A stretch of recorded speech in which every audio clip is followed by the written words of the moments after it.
Bueno, empezamos con la unidad 1 de la materia régimen jurídico de comercio exterior y partimos de la pregunta, ¿por qué comercian los países? Pues antes de entrar en materia tenemos que ubicar el origen del comercio. Luego del comercio exterior, sus diferencias entre comercio exterior y comercio internacional y finalmente la teoría del modelo Hester-Hollich de economías de escala. Entonces recordemos que el origen del comercio se remonta a la misma existencia del hombre en esta faz de la Tierra y sobre todo que está acostumbrado a intercambiar mercancías, bienes o servicios, que son los bienes intangibles. Entonces, ¿cuál es la diferencia que existe entre el comercio exterior y el comercio internacional? Esta disparidad consiste sobre todo en la visión que se obtenga desde una perspectiva externa o interna. En este sentido, entenderemos como comercio internacional al intercambio de bienes o mercancías y servicios a nivel mundial, mientras que el comercio exterior comprenderá a las transacciones que realiza un país frente al resto del mundo. Esta anterior afirmación es a efecto de no confundir ambos conceptos, toda vez que si bien es cierto tienen aspectos comunes o similares, también lo es que no son términos idénticos. Sobre todo, existe una diferencia fuerte entre la amplitud del mismo. El comercio internacional en este sentido es algo global del que forman parte todas las economías. Las economías que obviamente se encuentran abiertas, aperturadas a un libre comercio. Y sobre todo se utiliza para nombrar un sector de dicha economía, mientras que por su parte el comercio exterior es un concepto mucho más acotado, que emplea para definir las transacciones de un país con el resto del mundo. Además, también debemos de considerar que cuando se estudia el comercio exterior, tiene como objetivo analizar tanto sus reglas como sus normas legales y su política comercial. En cambio, cuando mencionamos el comercio internacional, hacemos referencia a las exportaciones o importaciones de mercancías, servicios y de capitales. Obviamente todo esto se va a ver reflejado en la balanza comercial. Bueno, pues aclarado este punto, pasamos a analizar el origen del comercio, para la cual ubicamos tanto espacial como temporalmente su esencia, su origen en Mesopotamia, a principios específicamente del siglo XIX a.C., cuando las primeras colonias de mercantes en Capadocia domesticaron camellos. ¿Para qué? Pues para controlar las rutas de especies, de sedas que se intercambiaban desde el lejano oriente. Por su parte, el comercio internacional tiene su origen en el canje de especies, oro, piedras preciosas, que iniciaron los mercaderes en el antiguo Egipto. Pero no fue sino hasta la revolución industrial con todas las innovaciones, sobre todo relacionadas con la maquinaria, las formas de producción, el cambio de estilo de vida, entre otros muchos aspectos, cuando se logró un efecto y por ello tener una gran trascendencia tanto nacional como mundial. Situación que hizo posible que este término de comercio internacional se convirtiera en uno de los hitos más importantes de la historia contemporánea, al traer consigo variaciones reflejadas tanto a nivel económico, político como social. En el momento actual en el que permanecemos, todo ha sido producto de un devenir histórico. Por eso, exclusivamente, haremos mención rápidamente a los acontecimientos más relevantes que han sido determinantes en estos términos. Es precisamente en el siglo XVI donde los mercantilistas británicos plantearon las siguientes interrogantes. ¿Cómo obtener ventajas en el comercio exterior? ¿Cómo una nación puede regular su comercio doméstico e internacional? ¿A efecto de qué? Pues de promover el propio interés y el interés colectivo. Entonces, para dar respuesta a estas interrogantes se presentaron diversos criterios en los distintos países europeos. Además, en el referido siglo, los mercaderes, para ser exactos, emprendían grandes viajes en busca de abastecimientos de especies y metales preciosos que obviamente contribuirían al reconocimiento y enriquecimiento entre las naciones. Los mercantilistas sin duda alguna pretendían la acumulación de oro, piedras preciosas, al fin de obtener una balanza comercial favorable. Sin embargo, la gran mayoría de los países que siguieron sus lineamientos terminaron por ser aislados del escenario internacional.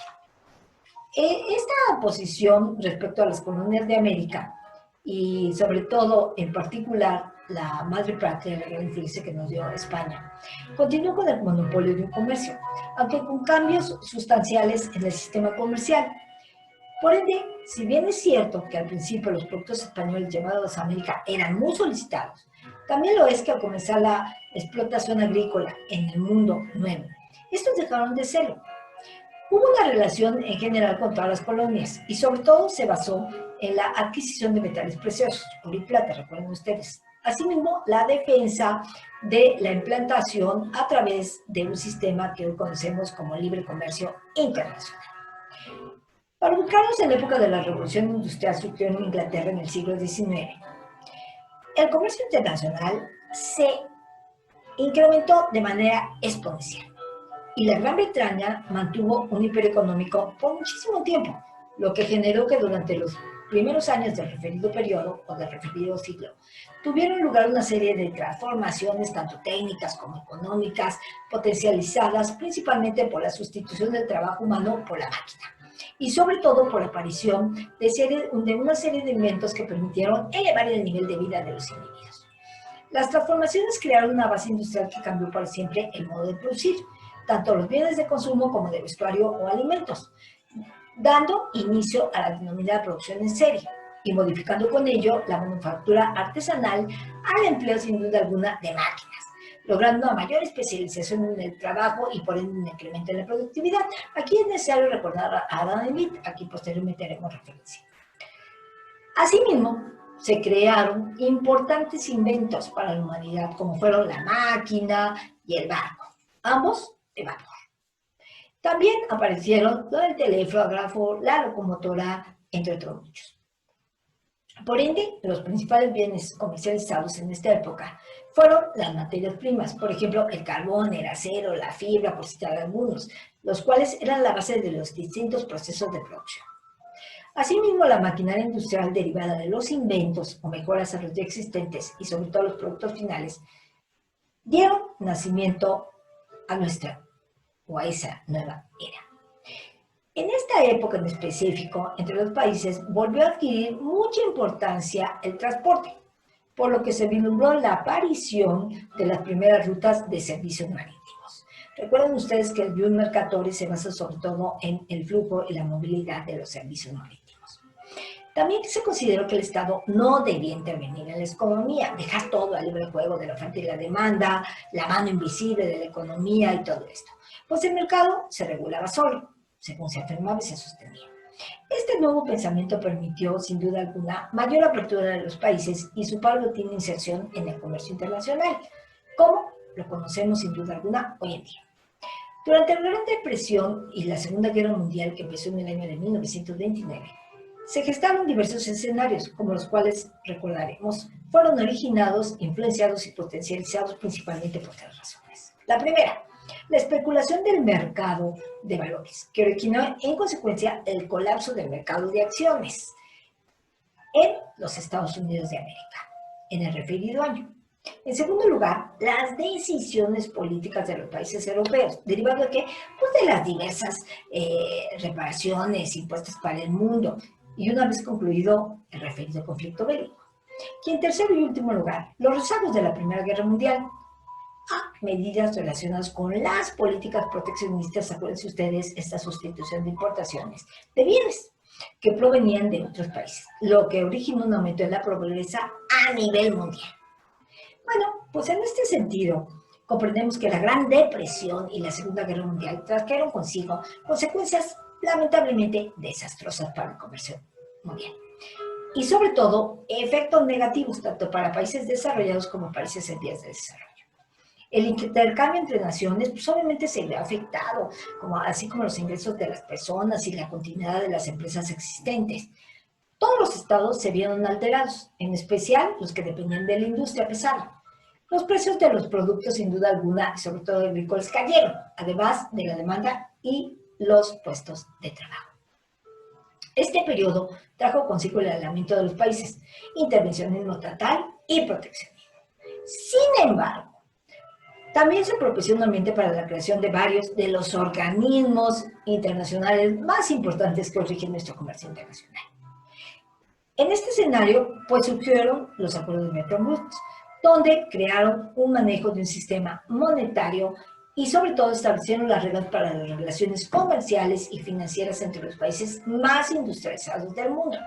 Surgió así el Fondo Monetario Internacional, FMI, y el Banco Internacional de Reconstrucción y Fomento, BIR, mejor conocido como Banco Mundial. Este incremento empezó en los años 50. ¿Dónde? En los Estados Unidos de América, como abanderado. Sin embargo, Latinoamérica también, por su parte, se encierra en sus políticas de industrialización a través de la sustitución de importaciones y no cambia esta modalidad hasta finales de los años 90. Una de las características de la nueva época del comercio internacional, pues es la continuidad de los esquemas de fabricación primaria y los originarios en la revolución industrial. Ahora bien, a comienzos del siglo XX en Estados Unidos de América se lograron armar patrones de producción. ¿Debido a qué? Son una serie de innovaciones en los procesos de producción, gracias a los cuales fue posible producir grandes cantidades de bienes de consumo a muy bajo costo. Y, sobre todo, resultaron accesibles a la mayor parte de los hogares estadounidenses y luego en las casas de todo el mundo. Esta serie de innovaciones, sin duda alguna, cambiaron el nivel de vida de la población mundial. La forma como se comercializaban los productos, las mercancías, incluso los servicios y los modos de transporte. Debido a la revolución postindustrial y cultural, se hizo necesario e importante el abastecimiento de materias primas derivadas de los hidrocarburos, tendencia que hasta el día de hoy sigue vigente. Bueno, para el comercio internacional, la producción en línea trajo economías de escala y la posibilidad de suplir las necesidades de un mercado mundial en unas cuantas fábricas. Para poderlo hacer, se armaron complejas estructuras de comercialización con el fin de abastecer necesidades en el lado opuesto del mundo. Y debido a esta necesidad de transporte, también hubo un incremento en el mismo. En este orden de ideas, es decir, en este panorama que hemos planteado, pues nos ayuda a comprender que el comercio internacional es un entramado complejo de rutas, algunas virtuales, de las que depende prácticamente todas las economías del planeta. Empero, para entender mejor tal situación, se deben revisar las teorías que explican los grandes patrones del comercio mundial, sus restricciones, sus tendencias actuales, que son determinantes, y sobre todo la interdependencia de nuestro país con el resto del mundo. Debemos precisar que el surgimiento del comercio internacional, a la par, nacieron los grandes mercados internacionales y la dependencia mutua en cuanto a las formas y las fuentes de producir, lo que trajo consigo el empleo de la famosa ventaja comparativa. En este escenario, y para poder competir con el contexto mundial, los países debían especializarse. ¿En qué? Pues en las diversas actividades donde presentaban una ventaja comparativa. Dicho principio se sustenta todas las teorías del comercio internacional y sobre todo la dinámica del mundo actual. Además, se considera la base de la estructura de las políticas comerciales que las diversas naciones tienen implantadas. Por ello, las diferentes teorías del comercio internacional intentan dar respuesta a una serie de interrogantes relacionados con la dinámica y causas del mismo, su relación con el volumen de los diferentes flujos, la dirección de estos, y responde a las siguientes preguntas. ¿Qué factores afectan los precios internacionales de los bienes comerciados? ¿Cómo se afecta el comercio entre países y, sobre todo, en relación a las economías nacionales? ¿De qué manera se vulneran tanto la política económica como los aspectos relacionados con el comercio internacional? Aunado a estas tres interrogantes, seguimos preguntándonos: ¿por qué los países comercian entre sí? ¿Quién gana y quién pierde en el comercio?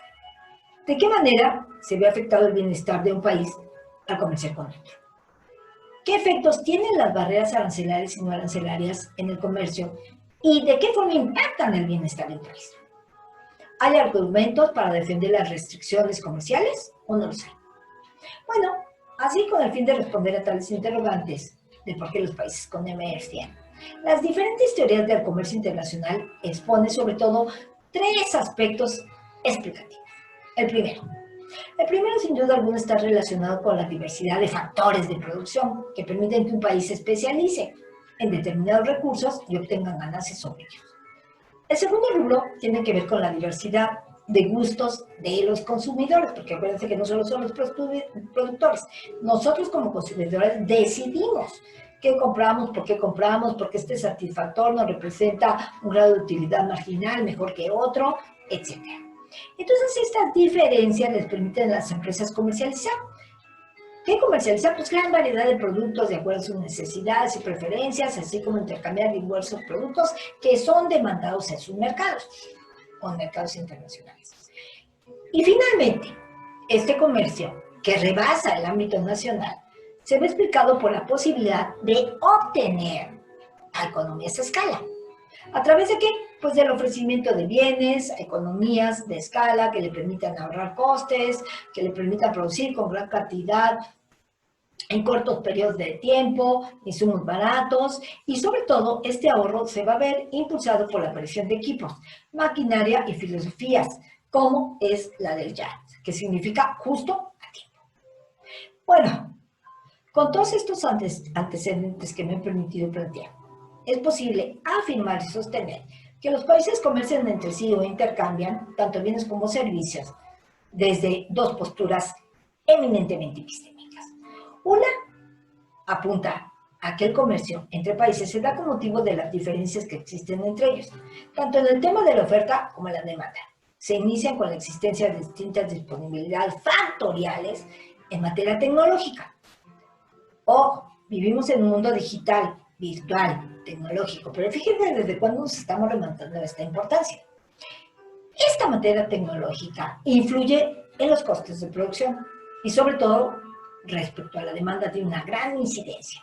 Además, notan que los consumidores son distintos, tienen diferentes preferencias, niveles de vida, de renta, de bien, o simplemente se valora la variedad y la oportunidad de poder elegir entre una amplia gama de productos o servicios que pudieran tener a su alcance. Recuerden ustedes que todo va a ser determinado por el grado de utilidad marginal. Desde otra óptica, se puede señalar que los países comercian entre sí por la proximidad de los niveles o porque son similares, donde hay dos puntos de vista, o bien la óptica puede ser desde dos aspectos. Uno, relacionado con los estándares de renta, es decir, el tamaño de las economías y el funcionamiento de las instituciones o incluso, ojo, esto en materia comercial muy importante, la proximidad geográfica que tienen los distintos territorios. Ejemplo de ello pues, es nuestro famoso TECMEC, allá en NAFTA, el acuerdo general que teníamos en materia comercial con los Estados Unidos de América y Canadá. Otro punto de vista radica en la similitud en cuanto al aumento o incremento del tamaño de los mercados, la reducción de los costos y que este intercambio permite mejorar el aprovechamiento de las economías de escala.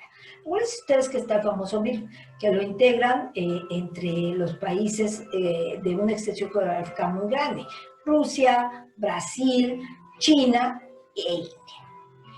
Bueno, quiero aclarar que todo esto que he dicho con relación a las teorías dan lugar a lo que nosotros denominamos una división del comercio en dos categorías. El comercio interindustrial, que corresponde a la corriente, y sobre todo que nos indica que los países comercian porque son distintos. Y en contraposición se encuentra el comercio que denominamos intraindustrial, el cual señala que los países comercian porque son similares. Ahora bien, con la explicación de estas dos posturas, se puede mencionar que el simple hecho de reconocer la realidad que se vive en una región, en un bloque comercial, como ustedes quieran llamarle, bloque comercial aludo al Mercosur, aludo al TEMEC, aludo a la Unión Europea, pretenden sobre todo beneficiarse, por un lado, las diferencias que existen y aprovechar las posibilidades de crecimiento. ¿Por qué? Pues porque son similares en algunos efectos. ¿Al momento de qué? Pues de potencializar el comercio. No debemos olvidar que el hecho de que en ciertos países del mundo, históricamente, unos se han visto beneficiados más que otros, en razón a que a sus particularidades. lo cual ha provocado el surgimiento de diversas teorías también y escuelas que pretenden explicar el comportamiento del comercio internacional. ¿Cuáles son? Primero, mencionaré la escuela neoclásica. Sus antecedentes nos obligan a abordar el tema del mercantilismo.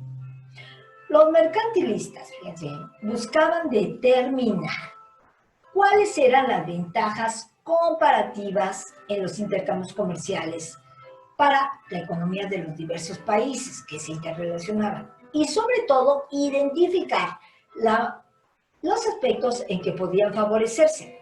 ¿Con qué? Pues con estos canjes, con estos intercambios comerciales.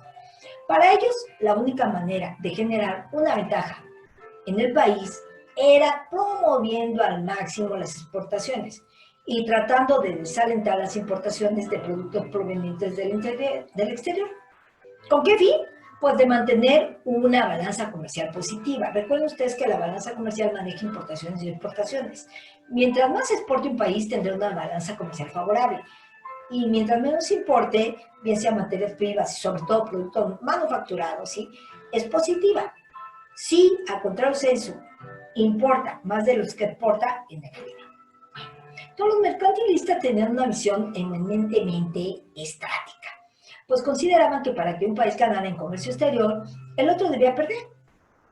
Por ende, la principal fuente de financiamiento y riqueza se realizaría a través de la acumulación del oro, la plata, en general los metales preciosos y sobre todo el mantenimiento de una gran cantidad de colonias que le permitían a un país, por tanto, mantener y garantizar el abastecimiento de estos metales.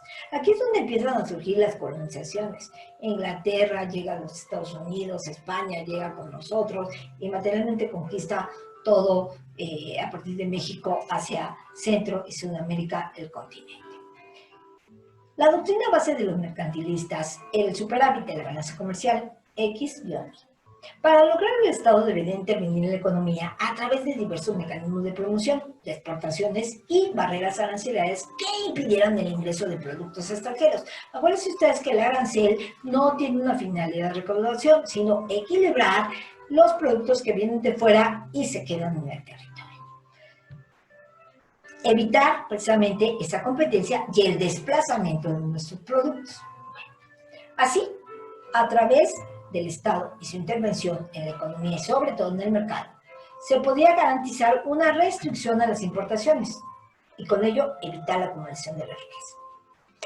Otro escenario, sin duda alguna, lo representa la teoría que maneja la ventaja absoluta, proclamada por Adam Smith en el siglo XVII en su libro La riqueza de las naciones, donde establecía los cimientos del beneficio del comercio entre los países. La teoría de la ventaja absoluta sostiene que un país poseerá una ventaja sobre otro al momento de producir un bien o mercancía, siempre y cuando éste sea más eficiente, es decir, si necesita menos recursos por unidad para su producción que el otro país. En este sentido, una nación pues exportará o importará aquellos bienes en los que se tenga una ventaja. O sea, va a exportar donde tiene esta ventaja y va a importar donde se presenta la desventaja absoluta de costes respecto a la otra. Para Adam Smith, la ventaja absoluta conllevaba a una especialización en la producción. ¿De qué? Pues de mercancías, de bienes y hoy por hoy de servicios. Y sobre todo, bajo el principio de la división de trabajo, pues especializándose en la producción de aquellas mercancías en las que cada estado tiene ventaja absoluta, ambos se beneficiarían a través del comercio de dichos bienes. Bueno, así, la intervención estatal, que acuérdense que este término lo utiliza John Maynard Keynes, cuando, a partir de la Gran Depresión de Estados Unidos, habla de la intervención estatal. Y decía, el Estado debe intervenir mínimamente, pues el mercado se regula solo, según la teoría de Adam Smith, era la mano invisible de la economía. Hay una mano que interviene en la economía. Además, los intereses generales de la nación quedan asegurados. ¿Para qué? Para garantizar el mayor bienestar del individuo. Bien, pasamos ahora a reconocer la teoría de la ventaja comparativa. Esta teoría tiene su fundamento en el pensamiento de David Ricardo, del siglo XIX. ¿Qué libro escribe David Ricardo? Principios de política económica, extendiendo los alcances y tratando de explicar la teoría de Adam Smith. David Ricardo partía de la pregunta, ¿qué sucedería en caso de que un país tuviera una ventaja absoluta en ambos bienes comercializados? Pues de acuerdo con dicha teoría, probablemente el Estado carecería de ella al producir ambos bienes y no resultaría para nada beneficiado en el comercio exterior.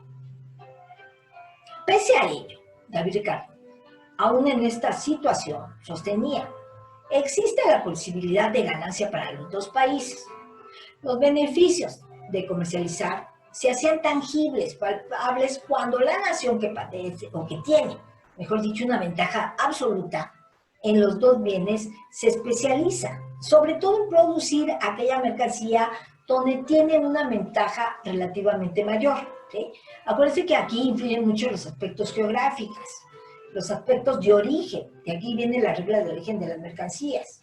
Y decía, este país es más eficiente en producir y por ende representa un costo menor y tendrá una mayor oportunidad de comercializar. En conclusión, se puede señalar que dicha teoría del comercio internacional expresa dos formas explícitas. La primera, un país le conviene concentrarse en elaborar aquellas mercancías en las que tiene una ventaja comparativa y por tanto tiene que tomar en cuenta los siguientes supuestos. Hay un mundo de dos naciones. El trabajo es el único aún.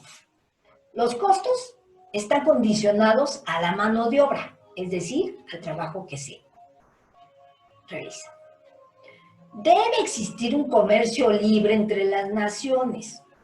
Obviamente aquí no estamos hablando de una competencia desleal, estamos hablando de un pacto de caballeros en el comercio.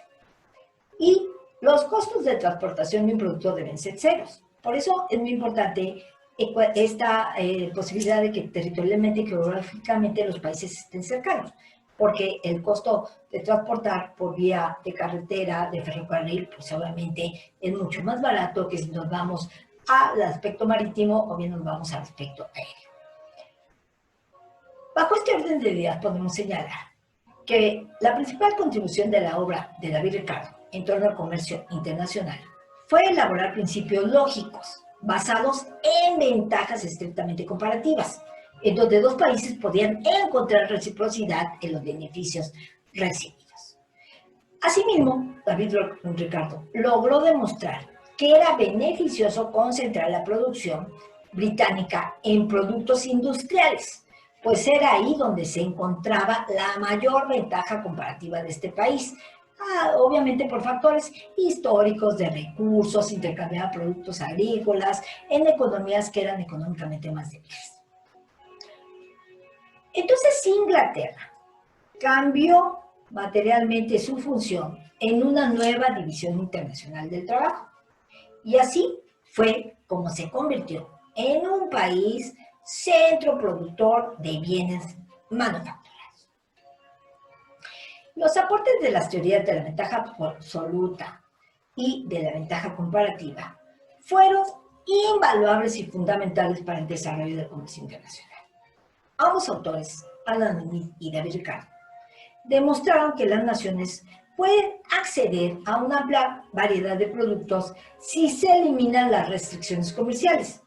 Además, la producción potencial del mundo va a ser mayor siempre y cuando el comercio sea libre, es decir, no encuentre barreras y no esté limitado por ello. Aunque los supuestos en que se basaron estos autores, algunos los consideran un poco realistas, y sin embargo, sentaron las bases de lo que se denomina las nuevas teorías del comercio internacional, que darán pauta a los actuales modelos de economía a escala y sobre todo del modelo Hester-Hall.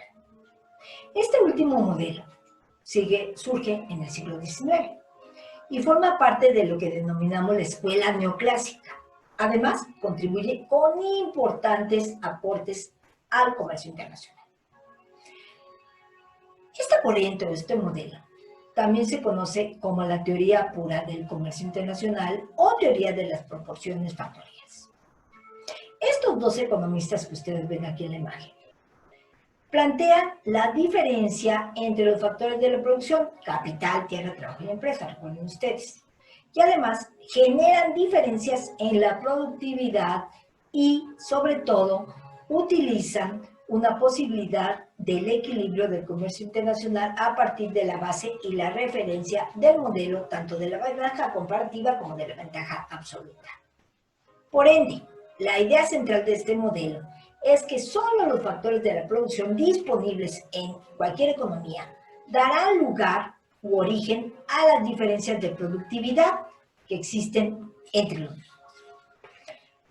Para aquellos autores que se basan en el valor de los bienes, sostienen que dicho valor debe medirse en función al grado de utilidad marginal que representan y sobre todo que proporcionan en vez del trabajo que se lleva incorporado para producir el mismo. Ahora paso a la teoría de la corriente heterodoxa. Esta corriente fue liderada por el pensamiento de Karl Marx, quien puso en entredicho la teoría defendida por los autores clásicos. Para Marx, existía una relación entre el mercado mundial y el fortalecimiento del capital. Y uno de los resultados derivados de este capitalismo pues eran las crisis económicas y las desigualdades sociales.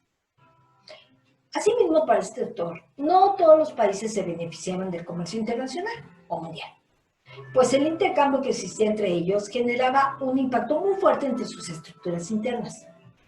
De igual manera, señalaba, los países industrializados, que centraban su producción en bienes manufacturados, eran los más beneficiados sobre aquellos países agrícolas que exportaban materias primas. Por eso acuérdense, un país gana más exportando productos manufacturados con tecnología que importar materias primas, ¿no?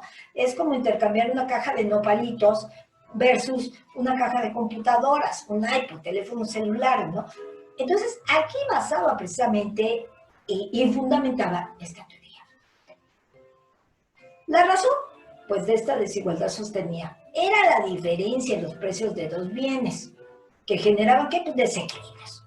Además, bajaba la elasticidad de los productos primarios con respecto a la renta y los factores tecnológicos, que sin duda alguna han permitido reducir el uso de las materias primas y han creado bienes sustitutos a los bienes primarios tradicionales. Otra teoría es la que refiere a la disponibilidad, que fue planteada por Travis en 1958.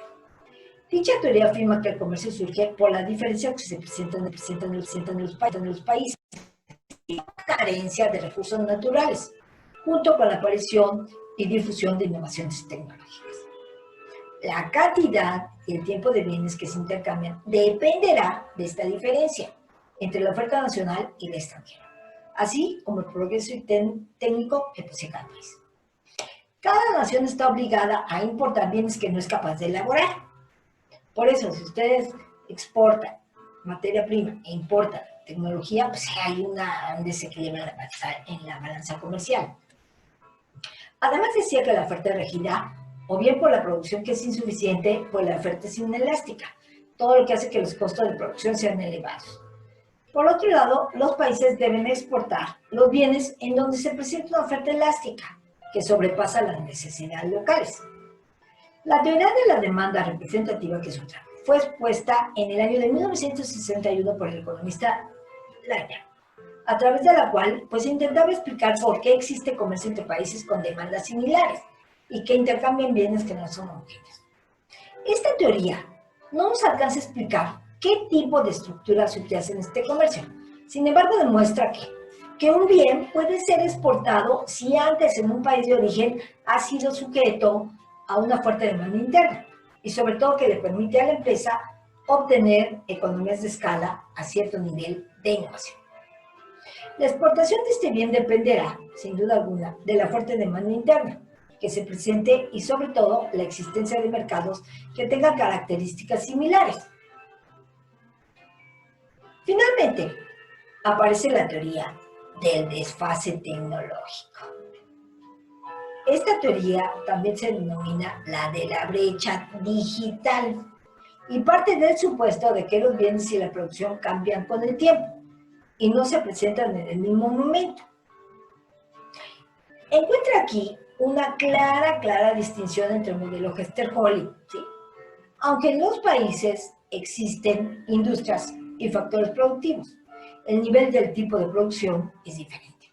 ¿De qué depende? Pues obviamente del grado digital, tecnológico, electrónico que han alcanzado los distintos países. Y ahora lo estamos viviendo, ya estamos en una era eminentemente digital. Teniendo en cuenta esta idea, se plantea o planteamos que el comercio internacional se da por las diferencias tecnológicas que podemos encontrar entre los diferentes países. Los países o las naciones más innovadoras tienen ventajas comparativas en la producción, sobre todo de aquellos que tienen bienes que no son intensivos en esta materia o bien que no entran en el campo de la investigación. Por tanto, se exportan bienes e importan aquellos que son meramente avanzados. ¿Como cuáles? Pues como la empresa que innova, que puede obtener o cobrar un mayor producto, o bien obtener beneficios extraordinarios y, sobre todo, evita las situaciones monopolísticas. En lo que respecta a la teoría del ciclo del Producto Interno, tratamos de explicar por qué se desplaza de un país a otro, porque hay una ventaja competitiva que permanece y estas innovaciones no se propagan internacionalmente. Entonces entramos aquí al establecimiento de 3 fases en la vida de la elaboración de cualquier mercancía o producto, que van a determinar sin duda alguna el lugar de producción y que dan nacimiento a la madurez y por último a la armonización y estandarización del mismo. En las etapas iniciales de esta producción, la demanda inicial se hace limitada.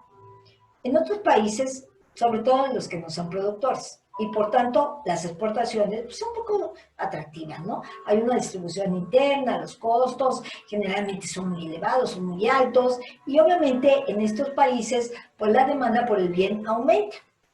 Y esto dio nacimiento a esta organización integral de las empresas, tanto vertical como horizontalmente, que conocemos como John Venta. La reina de las reinas de la estructura. Nuevas empresas que sin duda alguna pudieron dar satisfacción a las demandas del mercado.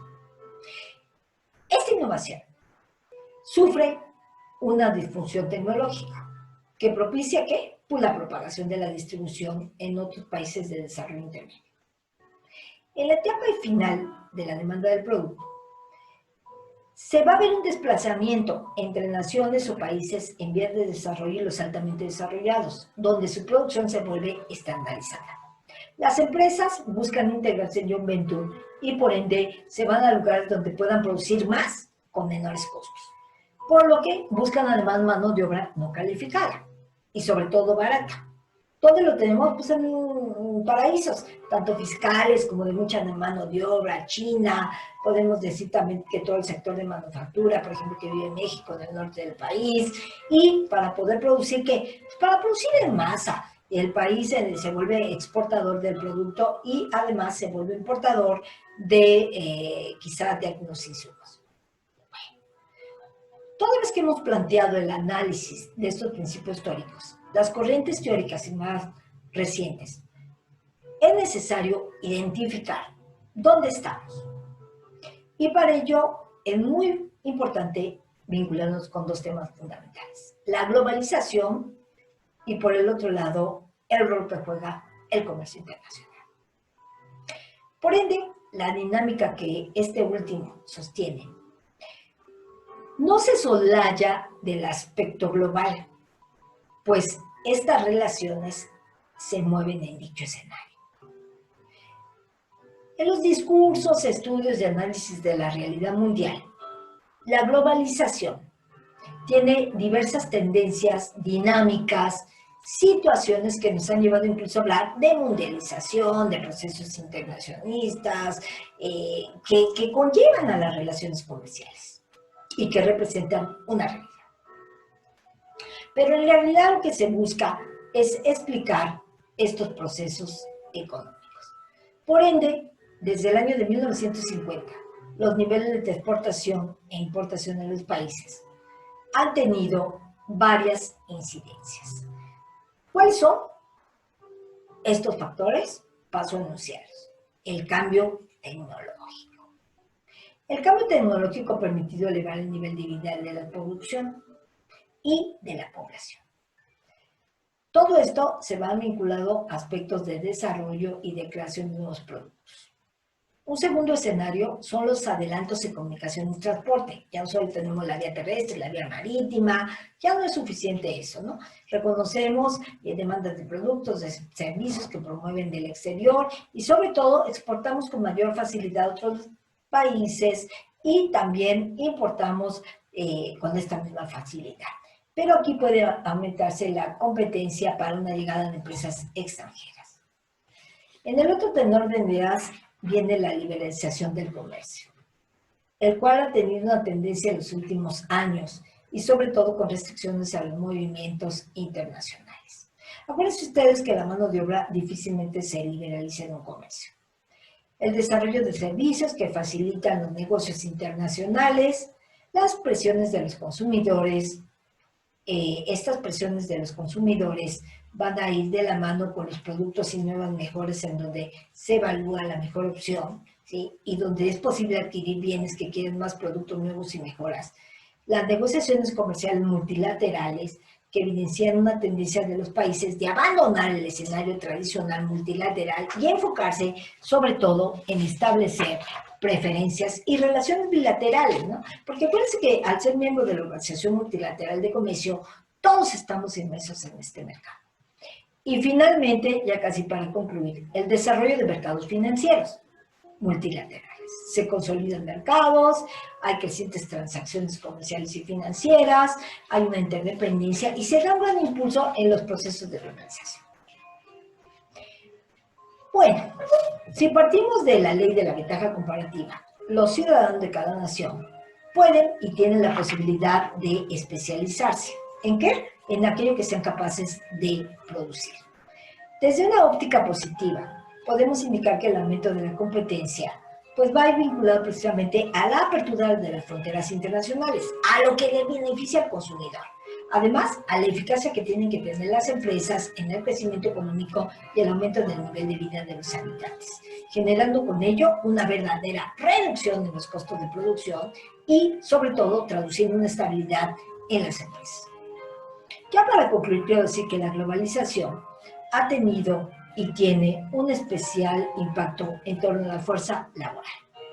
Además, el uso de la moneda viene también a fortalecer esto. Los productos extranjeros de empresas multinacionales, transnacionales, la propia John Venture, los holdings, los cárteles, dan una verdadera eficacia al mercado de competitividad, aumentan los índices, pudiéramos decir, de producción, pero a la vez impactan en los índices de pobreza, de desigualdad y las afectaciones que algunos países señalan del medio ambiente. O sea, los países que vamos en vías de desarrollo no tenemos políticas que nos ayuden a reconocer y prácticamente a evitar esta contaminación.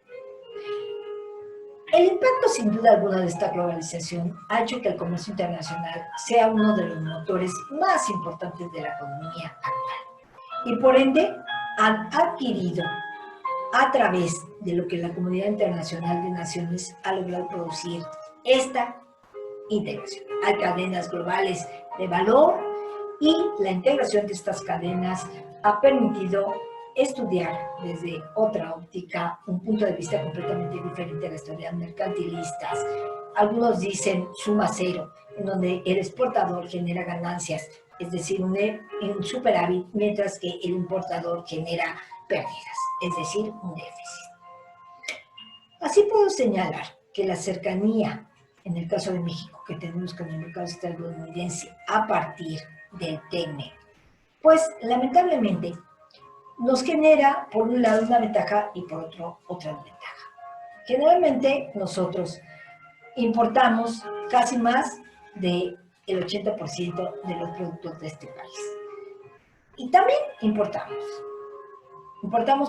el 80%. También exportamos, pero muy poco, muy poco. ¿Por qué? Porque las cadenas de producción materialmente se encuentran con ellos. No hemos podido elaborar productos de la región y por ende lo que los economistas llaman y los técnicos de comercio internacional las cadenas globales de valor no solo son exclusivas del tema, sino también hemos tenido que revisarnos a otros mercados. A otros mercados, pues, recuerden ustedes que México tiene 14 tratados de libre comercio, 4 acuerdos de alcance parcial y 4 acuerdos de complementación económica, entre otros muchos, que analizaremos en las futuras cápsulas. Gracias.